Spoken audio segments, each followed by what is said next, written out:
आप अपने जीवन को राधा नाम में लगाओ, आप पवित्र आचरण करो, आप गंदे आचरण मत करो, आप सदग्रंथों का स्वाध्याय करो। देखो क्या नहीं हो जाएगा, क्या नहीं हो जाएगा। बचपन से देख रहा हूं ये, तभी कह रहा हूं अगर अनुभव ना होता तो माइक से कह देता कि जिंदगी बर्बाद मत करो। बचपन अगर ऐसे हो गया कि कदम तुम्हारा नहीं बढ़ेगा तो कदम नहीं बढ़ेगा। भजन में अपार सामर्थ्य है। आप लोग मारे घूम रहे हो, आशीर्वाद मिल जाए, कहां किसका आशीर्वाद।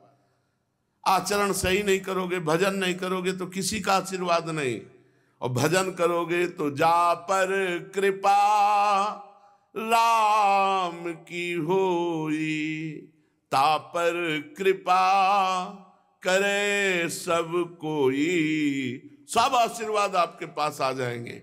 जैसे समुद्र में कोई याचना की वृत्ति नहीं है, लेकिन अपने आप नदियां उमगती हुई समुद्र की तरफ जा रही, ऐसे ही धर्मशील, तपस्वी, भजनानंदी, पवित्र आचरण वाले के पास सुख संपत्तियां अपने पास आ जाती हैं, अपने आप उसको घेर लेती हैं। साधक को संसारी पुरुषों के बीच में बैठकर बातें करना, संसारिक उनके दिए हुए भोगों को भोगना, ये सब दिखावटीपना पैदा कर देता है। साधक में दिखावटीपना आ जाता है। बहुत बड़े सिद्ध महापुरुष के वचन हैं।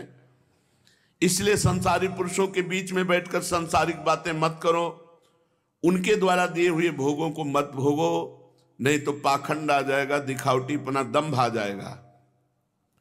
साधक वही है जो इतनी बातों को छोड़ देता है। ध्यान से सुनो। पाप कर्म, छल, कपट, मान, आवश्यकता से अधिक वस्तुएं, धन, स्त्री की आसक्ति, परनिंदा, परचर्चा, अहंकार, पाखंड, अगर इन दोषों को त्याग दे तो बहुत जल्दी भगवदानंद आ जाए। बहुत जोर की माया है, एक घुसा दोष तो 10 को बुला लेगा। परदोष दर्शन साधक को भगवत प्राप्ति के मार्ग से हटा देता है। परदोष दर्शन, दूसरे में दोष देखने वाला भगवत मार्ग का अनुयायी नहीं हो सकता। साधक को सांसारिक झगड़ों से तो दूर रहना ही चाहिए, सांप्रदायिक झगड़ों से भी दूर रहना चाहिए। हम भगवत प्राप्ति के लिए निकले हैं। हमारा संप्रदाय, तुम्हारा संप्रदाय, ये छोटा वो बड़ा, ये झगड़ा वो झगड़ा, लगो तुम सब राधा राधा राधा, रात दिन अपने भजन में लगना। संप्रदाय का मतलब होता मार्ग। हमें जो गुरु ने मार्ग दिया उस मार्ग में चल। झंझट नहीं, लड़ाई झगड़ा नहीं, बड़ा छोटा नहीं, निंदा स्तुति नहीं। निरंतर नाम जप, अपने आराध्य देव का पूजन और आराध्य देव के ध्यान में समय बिताना चाहिए। सांप्रदायिक झगड़ों झंझटों में नहीं पड़ना चाहिए। महापुरुषों के वचन जो है ना, हृदय में दृढ़ हो जाए तो कोई फांस नहीं सकता है। साधक को चाहिए निरंतर नाम जप करने का अभ्यास, चाहे एकांत हो चाहे समाज हो, हमारा नाम जप चले। अगर नींद आने लगे तो खड़ा हो जाए, आलस्य सताने लगे तो ऊंचे शब्दों से नाम कीर्तन करने लगे। जो भगवत समर्पित होता है, ध्यान दीजिए, जो भगवत समर्पित होता है उसके सब कर्म भजन माने जाते हैं। जो भगवत समर्पित होता है उसके हर एक कर्म भजन माना जाता है। जो समस्त दुखों को शांतिपूर्वक सहते हुए भगवत भजन करता है, बहुत जल्दी सिद्ध हो जाता है। क्रोधी क्षमाशील नहीं है, दूसरों से बैर करता है, दूसरों की बुराई करता है, वो कभी साधु हो सकता है, कभी भजन कर सकता है? असंभव। अद्वेष्टा सर्वभूतानां मैत्रः करुण एव च निर्ममो निरहंकारा सम दुखा सुखा क्षमे। जो किसी के दोष दर्शन नहीं करता, किसी पर दोष भाव नहीं रखता, समदर्शी वृत्ति है, सबसे मित्रता का भाव, करुणा का भाव। पर मित्रता करता है, ममता नहीं, करुणा करता है पर अहंकार नहीं। अद्वेष्टा सर्वभूतानां मैत्रः करुणैव च निर्ममो निरहंकारा, ममता रहित अहंकार रहित, सुख दुख में समान भाव और क्षमावान ही भगवान कह रहे वो मुझे बहुत प्रिय है। भक्त वही है जो अपने को सबसे छोटा मानता है, वही निकल जाएगा, चेकिंग नहीं होगी। बड़े वाहनों की चुंगी लगती, चेकिंग होती, छोटा बनोगे माया चेक नहीं करेगी। जो अपने को सबसे छोटा समझता है, किसी भी बात का अभिमान नहीं करता, किसी के दोष नहीं देखता, किसी से घृणा नहीं करता, वाणी को संयम में रख के मौन रहता है या कम बोलता है,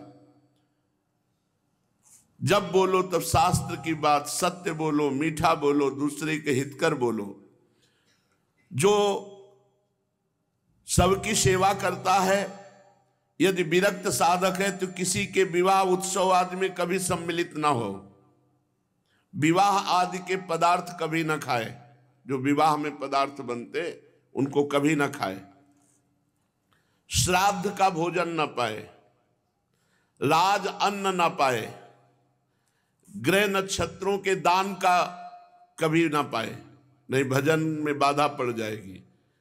अगर ये साधक में है सद्गुण तो विश्वास करो, ये सद्गुण उसे भगवत प्राप्ति करा देंगे।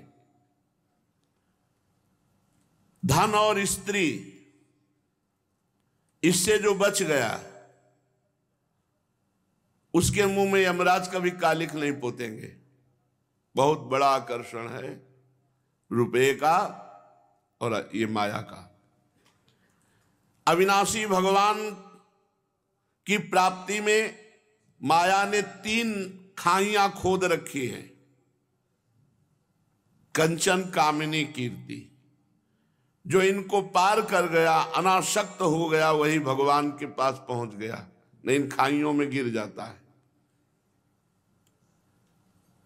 दीनता, भगवत चिंतन और सद्गुरु अधीनता, ये साधक को सिद्ध बना देती है। दीनता, भगवत चिंतन और सद्गुरु की अधीनता, गुरु की अधीनता। भजन में ये 5 विघ्न हैं जो भजन होते हुए भी भगवदानंद नहीं होने देंगे। लोक में मान प्रतिष्ठा को स्वीकार कर लेना, मेरी देश देशांतर में ख्याति हो जाए ऐसा संकल्प बना लेना, हमारा बैंक बैलेंस बहुत जोर का हो जाए, धन लाभ हो जाए,